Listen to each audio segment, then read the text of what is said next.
watching Screw It on Supple Wine. I'm your host, Mike Supple. Today is day 15 of my home winemaking experiment. At this point, our wine should have fully finished fermenting, so I'm going to taste it to make sure it tastes dry. All the sugar has been turned into alcohol. Then I'm going to rack it. That involves taking it from this container, moving it into a large carboy, big plastic jug, to get it off of the yeast and all of the thick sediment that's in there. Give it some time to rest and time to clear up. Can start to smell wine. There's definitely some cab aromas coming out of here as soon as I pull that airlock off. Whoa! Don't inhale too close. Whatever gases are floating on top there are volatile. Now that it's open, let's taste a sample of this and see what it's like.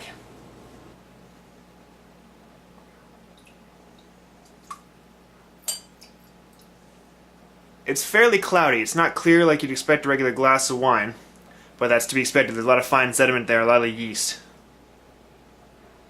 So it smells pretty fruity. Actually, some bright strawberry in there, some dark cherry.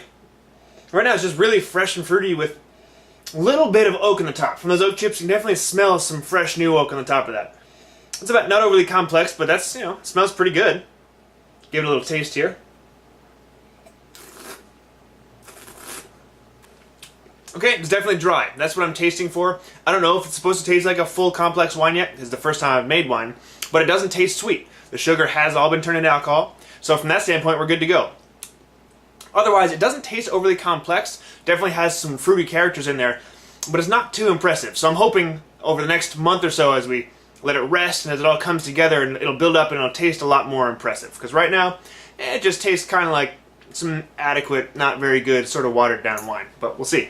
So the next thing I want to do then is retest the specific gravity. The specific gravity of this should be around 0.995. This is about that second line down, so it looks like it's at about 0.994. So if you remember from last time, the temperature of the liquid is important in the measurements of specific gravity. So look at the side of the thermometer. The wine is actually about 70 degrees right now. So 70 degrees means we add one number, 0.995. We're right there where we're supposed to be for dry red wine. So what does that actually mean? Well, to figure out the alcohol, you take your original number, ours was 1.097, minus the final specific gravity, 0.995. Subtract that and you get 0.102. You multiply that number by 130, which gives you 13.26, and there's our approximate alcohol. So our wine is approximately 13% alcohol, which is right where a good Cabernet should be. Next we're going to siphon the wine into this clean carboy. That gets the wine off of the thick sediment in the bottom, the yeast, removes it from some of the larger particles, some of the wood chips that are in there, and we can start letting the wine settle and clear up. Pull the plunger up.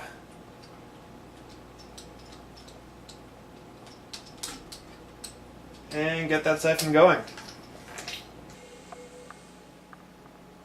Alright, so done siphoning. Here's what we got left. It's a whole bunch of messy oak down there. Then with some dark, swirly yeast and thick sediment. So my next step is to add sulfur. Sulfur acts as an antioxidant and an antiseptic. Antioxidant means it keeps the oxygen out, keeps it from spoiling the wine. Antiseptic, it cleans any bacteria or anything that might be in there. Make sure we don't have any other spoilage going on with the wine. So, you need to mix about a half teaspoon in with some water and dump it in. Next I'm going to be adding tannins. Now, tannins naturally occur when you make wine. They come from the grape skins, stems, seeds, and we have some from the oak chips I was using.